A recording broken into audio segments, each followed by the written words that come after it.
Assalamualaikum warahmatullahi wabarakatuh. Kembali lagi bersama saya Irami Duma Kencana Irianto dalam perkuliahan fitokimia. Ya baik, kali ini kita akan membahas materi keempat, yaitu mengenai ekstraksi obat bahan alam. Ya, kita tahu bahwa penggunaan obat bahan alam dalam skala dalam tradisional yaitu dibutuhkan tanaman-tanaman dalam bentuk segar gitu ya, tanaman dalam bentuk segar digunakan, kemudian diproses, kemudian harus langsung segera dikonsumsi. Contohnya apa? Misalkan kita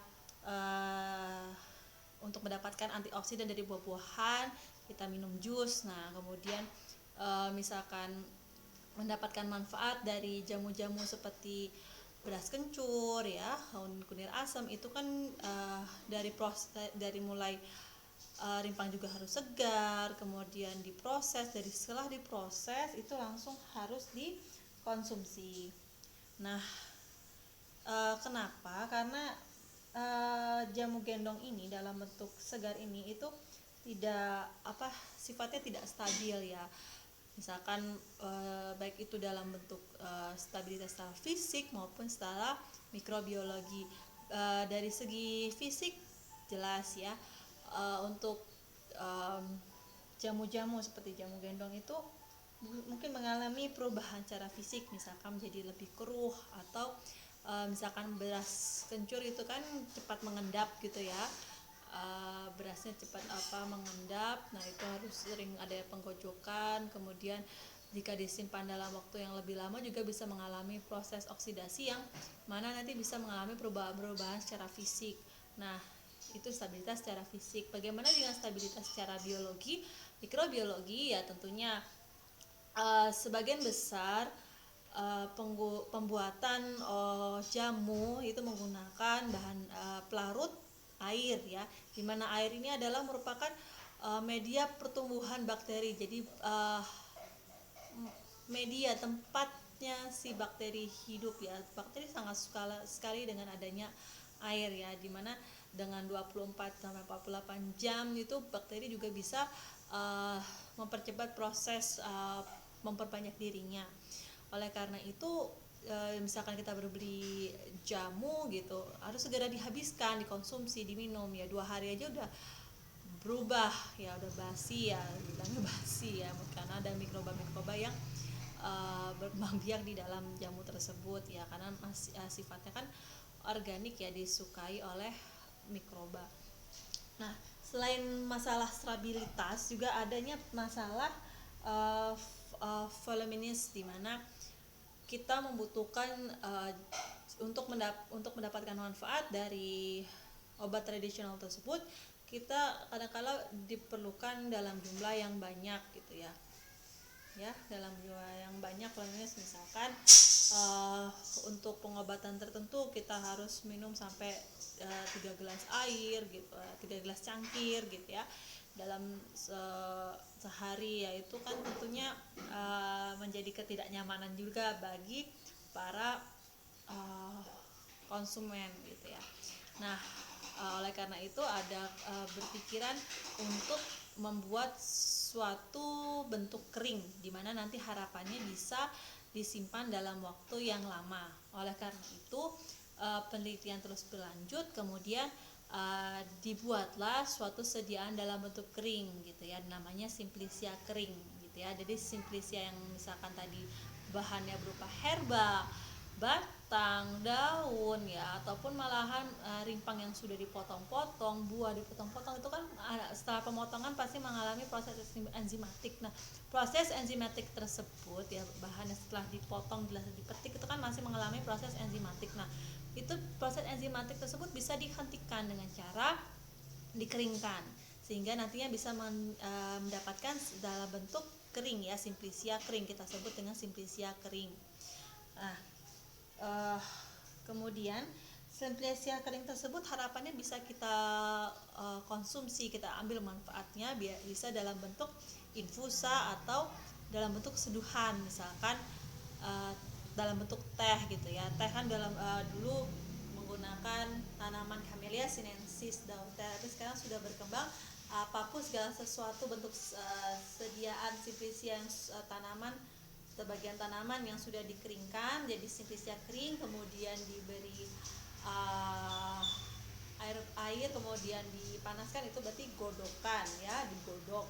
Tapi kalau ditambahkan air panas ya, misalkan simplisia kemudian dalam bentuk kering, mungkin diperkecil lagi ukurannya menjadi bentuk serbuk, kemudian dikasih air, berarti disebut seduhan ya. Kemudian infusa dan seduhan ini kemudian nanti uh, bisa dikonsumsi ya, harapannya misalkan tempat pembelian jamunya tadi, kalau jamu gendong itu jauh terus kita beli langsung banyak juga nggak bisa karena nggak stabil. Nah, dengan dibentuk kering ini nanti harapannya stabil ya, stabil dengan ketentuan yang berlaku, maksudnya disimpan juga tetap dalam kondisi kering, jangan kondisi lembab. Kalau lembab nanti juga simplisinya juga bisa jamuran gitu ya. Jadi selain itu, selain dalam bentuk seduhan ya, bahan simplisia ini jadi keuntungannya adalah bisa disimpan dalam waktu yang lama. Akan tetapi karena kita perlu nyeduh lagi, perlu nambahin air lagi, perlu godok lagi, tentunya ada beberapa orang merasa ini tidak praktis gitu ya. Dan juga tetap ya, karena dia dalam pelarutnya berupa air, maka sifatnya juga voluminous, jadi perlu dibutuhkan jumlah yang lebih banyak. Nah, seperti yang saya sebutkan sebelumnya bahwa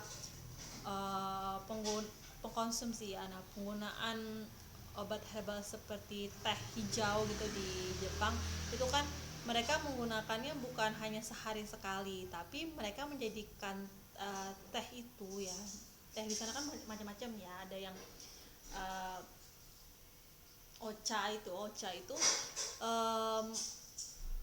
juga ada banyak jenisnya gitu ya. Ada yang low kafein sampean itu namanya mugicha. Nah, itu digunakan bukan bukan setiap pagi aja gitu ya, tapi mereka digunakan malah pengganti airnya itu gitu. Jadi mereka lebih senang mengkonsumsi mugicha, ocha. Nah, itu dalam memenuhi kebutuhan cairan dalam tubuh mereka. Jadi ada kalanya biasanya kan kalau di Indonesia ini tempat-tempat pemberian suplai air minum gitu, misalkan di sekolah gitu kan berupa air galon gitu ya. Kalau di sana itu berupa ocha. Jadi memang mereka memang diperlukan jumlah yang lebih banyak ya, perlu banyak dikonsumsi untuk masuk ke dalam tubuh untuk memenuhi kebutuhan antioksidannya itu. Nah, jadi tadi tanaman segar dia kelemahannya adalah tidak stabil, voluminous. Kalau simplisia kering kita bisa mungkin mengatasi ketidakstabilan itu, tapi juga masih tetap ada kendala pada ini tidak praktis dan voluminous gitu ya. Kemudian akhirnya penelitian terus berlanjut mencari cara di mana harapannya nanti bisa bersaing terhadap obat konvensional ya. Kemudian dibentuklah ya suatu sediaan yang siap digunakan, yaitu sediaan ekstrak ataupun ekstrak terpurifikasi. Purifikasi berarti dimurnikan gitu ya, dihilangkan bahan-bahan pengganggunya yang tidak diinginkan. Dimana ini tentunya nanti perlu pengaturan dosis, yang kita tahu bahwa beberapa senyawa itu memiliki jendela terapeutik yang sempit seperti digitoksin gitu ya. Nah, oleh karena itu tetap perlu penentuan dosis.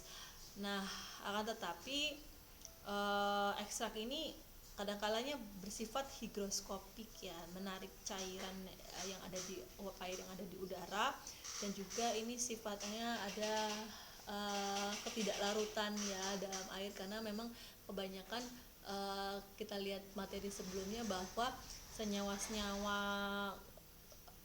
bahan alam metabolit sekundernya itu lebih banyak sifatnya non polar ya. Ya, jadi memang karena dia lebih banyak memang sifatnya tidak suka air ya, kalau misalkan kita seduh lebih banyak pakai seduhan atau godokan, memang yang misalkan pun larut dalam air itu jumlahnya sedikit, jadi kita perlu mengkonsumsi dalam seduhan yang dalam jumlah banyak sekali gitu ya. Nah makanya dibuat dalam bentuk ekstrak. Nah ini ada permasalahan lagi, jadi oleh karena itu kadang-kadang diperlukan suatu peningkatan efektivitas, yaitu dengan cara mendapatkan senyawa kimia, yaitu zat aktif yang dimana nanti diharapkannya bisa kita isolasi, tetap tentunya bisa adanya penentuan dosis di situ sehingga nantinya bisa bersaing dengan obat konvensional. Nah tentunya ini menjadi tantangan ya, karena kan obat alam itu kenapa sih kok efek sampingnya tuh minimalis ya, karena dalam satu tanaman itu dia banyak sekali kandungan kimia, di mana antara bahan kimia satu dan bahan kimia lain itu bisa saling berinteraksi, bisa saling mendukung atau bisa saling meningkat, bisa adanya senyawa X pada tumbuhan A dan senyawa Y pada tumbuhan A itu bisa saling sejalan, dimana bisa misalkan adanya senyawa X bisa dapat meningkatkan efek farmakologi dari senyawa Y, jadi saling mendukung. Ataupun misalkan ada juga senyawa dalam satu tanaman di mana bisa saling menutupi kelemahan, dalam arti misalkan senyawa X memiliki efek samping tertentu, di mana adanya senyawa Y itu bisa mengurangi atau menekan efek samping yang bisa ditimbulkan atau toksisitas yang bisa ditimbulkan. Oleh karena itu banyak sekali yang mengemukakan atau sedikit ya laporan bahwa adanya efek samping yang signifikan dari konsumsi bahan alam seperti itu. Jadi karena adanya sinergi dari berbagai macam senyawa tersebut, makanya kalau bahan alam itu memang lebih cenderung kita sonomama, jadi memang biarkan secara alamiah paling tidak untuk mendapatkan senyawa aktif yang sebanyak-banyaknya kita menggunakan ekstrak, walaupun nanti ada senyawa lain yang terikut gitu ya. Nah, ekstrak itu apa? Ekstrak itu adalah suatu sediaan pekat, di mana ekstrak ini merupakan produk hasil pengambilan senyawa aktif dengan cara kita menyaring zat aktif dari Simplicia nabati atau Simplicia hewani. Dalam arti di sini adalah bagian tanaman, misalkan kita sudah perkecil ukurannya, kita sudah keringkan, kita ubah jadi serbuk, kemudian kita ambil senyawa aktifnya. Senyawa aktif kan ada di dalam sel-sel tanaman tersebut, misalkan daun kita keringkan, dalam daun itu ada sel-sel, dalam sel-sel itu adalah senyawa aktif. Nah kita ambil senyawa aktifnya itu dengan cara apa? Dengan melarutkan dengan menggunakan pelarut yang sesuai. Itu adalah namanya proses penyarian atau proses ekstraksi, sehingga nantinya akan proses pemindahan tadi dari sel tanaman, kemudian berpindah zat aktifnya menuju pelarut, dan hasilnya adalah berupa pelarut yang mengandung zat aktif dengan kelarutan yang sama dengan pelarutnya, zat aktif dengan polaritas yang sama dengan pelarutnya. Nah itu disebut dengan ekstrak. Hasil proses ekstraksi adalah ekstrak, seperti itu ya. Dimana tadi yang sudah saya sebutkan, ini pasti menggunakan pelarut yang sesuai, dimana pelarut itu merupakan pelarut organik. Nah pelarut organik di sini juga bukan hanya yang polar, ada yang semipolar juga, dan polar ini macam-macam. Nanti kita bisa lihat di belakang pelarut-pelarut apa yang bisa mengambil atau melarutkan senyawa tertentu. Nah hasil atau residu dari ekstrak atau sisa ampas ekstrak ya, atau ampas itu berarti kan saat Anda menyari itu kan ada larutannya ya, pelarutnya itu ada zat aktifnya, itu diambil, itu namanya ekstrak. Kemudian ada ampasnya itu masih zat aktif yang tidak terambil oleh si pelarut, itu namanya ampasnya atau residunya itu bisa diekstrak kembali, bisa namanya reekstrak itu ya namanya. Kemudian hasil ekstrak ini yang diperoleh diperlakukan sedemikian rupa hingga memenuhi syarat baku yang telah ditetapkan. Jadi nanti akan ada yang namanya standarisasi ekstrak. Nah, tentunya ini ada hubungannya dengan harapan untuk mencapai yang namanya obat herbal terstandar dan fitofarmaka.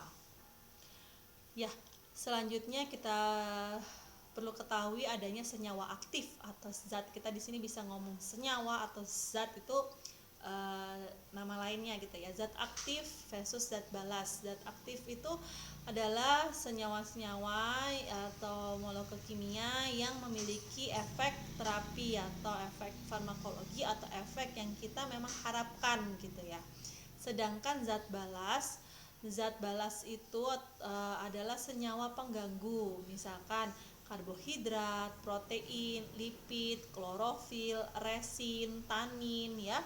Dimana ini yang tidak kita butuhkan, ini mengganggu gitu ya, karena dalam kita minum jamu kita tidak mengharapkan karbohidrat itu masuk ke dalam tubuh kita, walaupun masuknya karbohidrat ke dalam tubuh kita juga mungkin tidak berefek apa-apa gitu. Kalau kita makan nasi kan kita berharap ada karbohidrat yang masuk gitu ya. Saat kita makan jagung juga karbohidrat masuk. Saat kita mengkonsumsi daging gitu, kita mengharapkan protein yang masuk gitu ya. Mengkonsumsi daging yang berlemak juga lipid masuk gitu ya. Kita tidak akan, tapi dalam konsumsi obat tradisional kita tidak mengharapkan zat-zat tersebut, metabolit primer tersebut masuk ke dalam tubuh kita. Dan kadang-kadang kita memang klorofil ya, kita tidak mengharapkan dalam suatu ekstrak, kita tidak mengharapkan klorofilnya itu masuk atau resin masuk, walaupun mereka masing-masing juga memiliki efek farmakologis misalnya.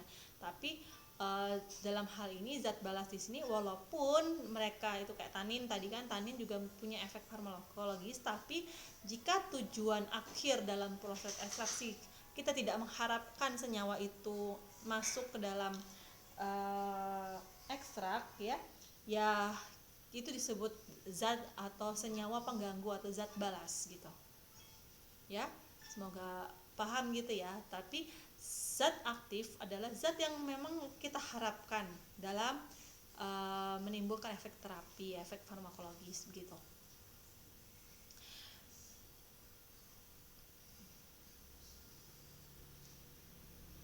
Nah, tentunya dalam melarutkan suatu senyawa juga nanti akan ada namanya kejenuhan ekstrak gitu ya. Kejenuhan ekstrak berarti misalkan pelarut gitu ya.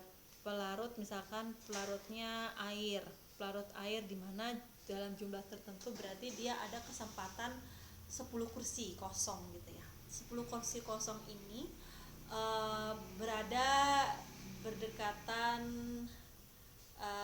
dengan berdekatan dengan serbuk simplicia atau sel-sel gitu ya. Dimana sel-sel ini dia banyak sekali zat aktifnya. Nah, zat aktifnya ini banyak ya, bisa 10 sama dengan jumlah kursinya tadi, atau 9 lebih dikit, atau malah lebih banyak 20 misalkan. Nah, saat kursi ini diisi oleh zat aktifnya kan masuk gitu ya dalam ruangan itu, duduk di kursi masing-masing, ada 10 kursi misalkan diisi 10 zat aktif. Nah, namanya jenuh ya prosesnya itu. Kondisi jenuh adalah 10 kursi yang disediakan si pelarut diisi oleh 10 zat aktif gitu. Berarti kondisinya sudah jenuh. Dan ini tentunya dipengaruhi oleh kelarutan kesukaan zat aktif dengan kursinya gitu.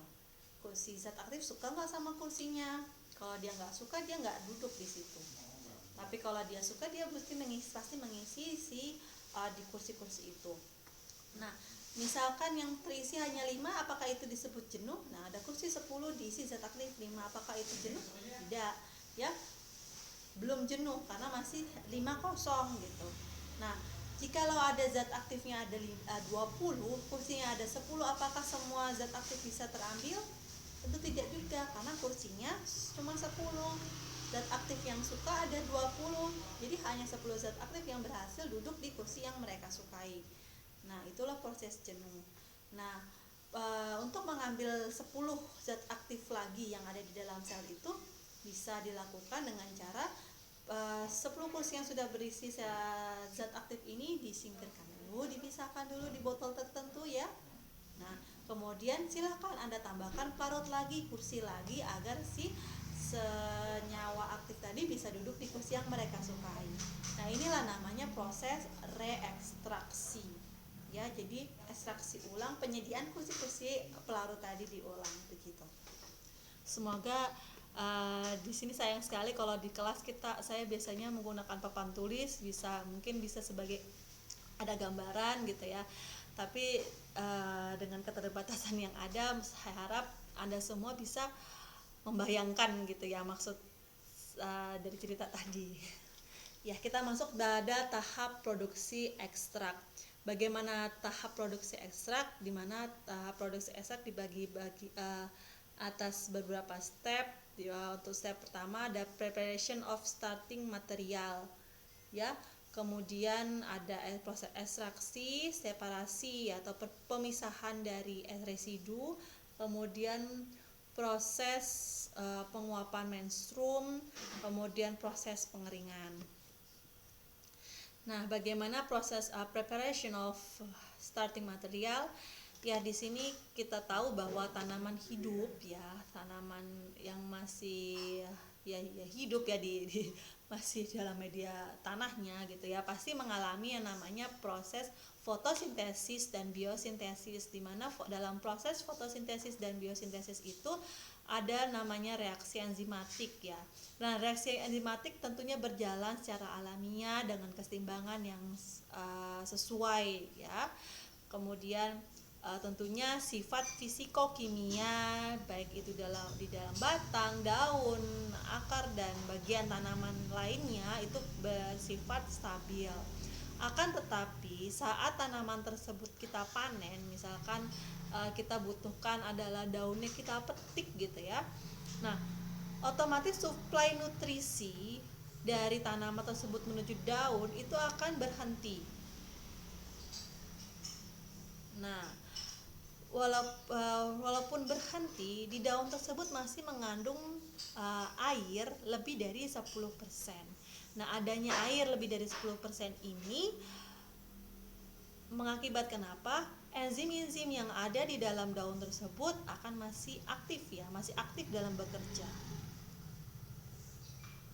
Nah, sehingga dekomposisi senyawa kimia dalam daun tersebut juga masih bisa berjalan. Dan akibatnya apa? Karena adanya luka disukai oleh mikroba, karena kandungan airnya juga banyak. Nah, ini mikroba akan datang. Nah, makanya terjadi kontaminasi mikroba dan otomatis tanaman tersebut selain menjadi perubahan fisik ya, warnanya berubah, juga jadi tidak awet ya, bisa terjadi kontaminasi mikroba. Nah, oleh karena itu diperlukan dalam bentuk sediaan kering ya, kita perlu mengurangi kandungan air di dalam simplisia tersebut. Kita harus mengurangi sampai kapan? Sampai kurang dari 10% harapannya. Dengan kita mengurangi kandungan air sehingga mencapai kurang dari 10%, maka denaturasi enzim ya, denaturasi enzim itu akan terjadi. Jadi enzimnya akan kita hentikan. Kemudian otomatis adanya kontaminasi mikroba juga bisa dihambat, karena kadar kondisi di mana air itu kurang dari 10%, mikroba nggak suka gitu ya. Nah, otomatis senyawa aktif dan sifat fisika yang ada di dalam daun tersebut insya Allah bisa tetap stabil gitu ya. Harapannya seperti itu. Kemudian ada yang namanya pulverisasi atau penyerbukan gitu ya. Di sini pulverisasi atau penyerbukan di sini itu dipengaruhi oleh namanya tebal lapisan batas, di mana jarak yang dibutuhkan solvent untuk berpenetrasi melalui sel pada serbuk untuk mendapatkan senyawa atau zat aktif itu sangat dipengaruhi oleh namanya tebal lapisan batas ini. Di mana semakin halus suatu serbuk maka semakin pendek jarak lapisan batas. Anda bayangkan serbuk itu kan bulat ya. Semakin bulatannya makin kecil, berarti kan serbuknya itu makin halus ya. Otomatis misalkan di zat aktif yang ada di tengah-tengah, nah jarak mau ke permukaan serbuk itu kan makin pendek kalau serbuknya makin kecil. Nah otomatis karena si pelarutnya itu ada di permukaan serbuk, dia akan lebih mudah berpenetrasi, kemudian dia bisa mengambil senyawa aktifnya karena dia bulatannya kecil. Bayangkan kalau Anda melihat serbuk yang masih besar-besar, selnya masih besar-besar, atau sel satu sama sel lain masih nempel.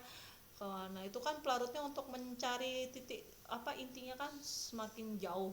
Anda bayangkan planet Bumi sama planet Jupiter, nah itu kan diameternya besar.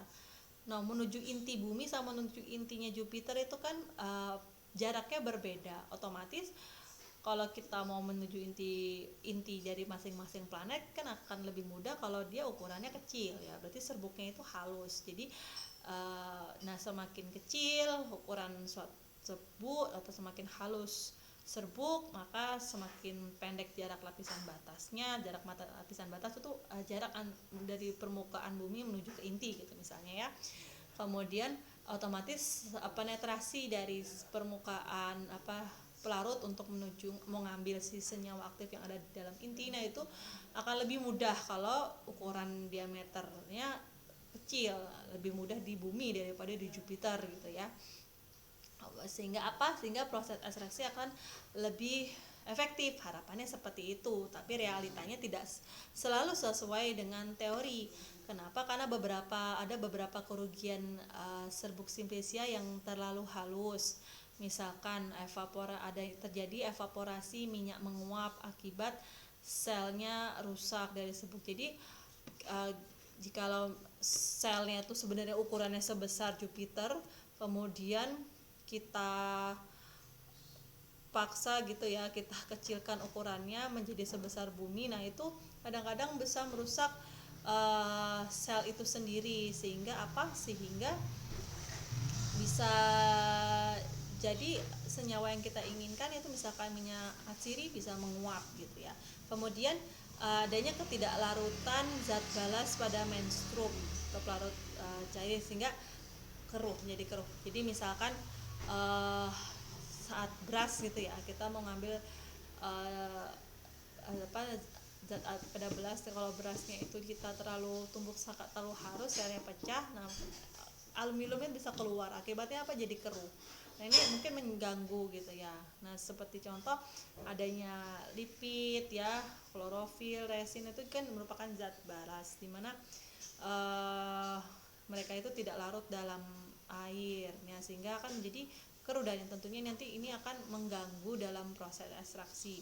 Kemudian adanya ruang intraseluler yang sangat kecil menyebabkan penyumbatan pada kolom perkolase. Jadi serbuk yang terlalu halus saat proses ekstraksi menggunakan metode ekstraksi itu kan ada namanya alat perkolator, di mana itu ada kerannya. Nah itu bisa menyumbat kolom kerannya itu. Nah, untuk rimpang dan biji ini yang mengandung pati akan menyebabkan pembentukan gelatin saat terdapat air panas. Jadi kayak misalkan serbuk dari rimpang, nah itu kalau ditambahin air panas itu bisa terbentuk gelatin ya. Ini merupakan campuran yang lengket dan berpori, tentunya ini mengganggu proses ekstraksi dan tidak diharapkan dalam proses ekstraksi begitu.